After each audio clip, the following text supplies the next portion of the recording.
Qadimgi Yunoniston aholisi doimo quvnoq bo'lib yurishni ishlashgan ekan. Shuning uchun yunonlardagi bir so'zning ma'nosi xush kayfiyatda bo'l degan ma'noni anglatadi. Xush kayfiyatda bo'l degan ma'noni anglatadi. Savol: yunonlar xush kayfiyatda bo'l iborasini qachon ishlatishadi? Qaysi vaqtda ishlatishadi? Vaqt ketdi.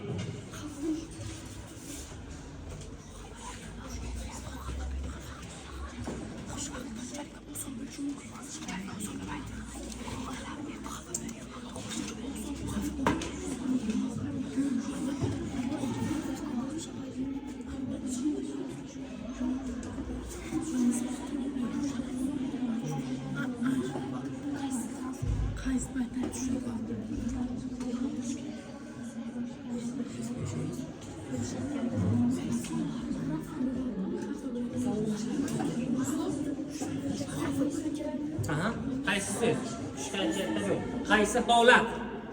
Xush kayfiyatda bo'lish ma'nosini beradi. Qaysi holat? Bormi? Vaqt bo'ldi. Vaqt bo'ldi. Bering.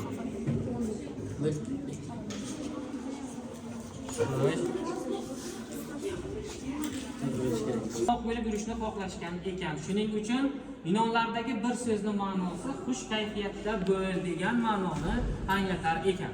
Javobni e'lon qilaman. To'g'ri javob salomlashganda. Yaxshi. Qaysi komanda u? Ikkinchi guruh. Молодец.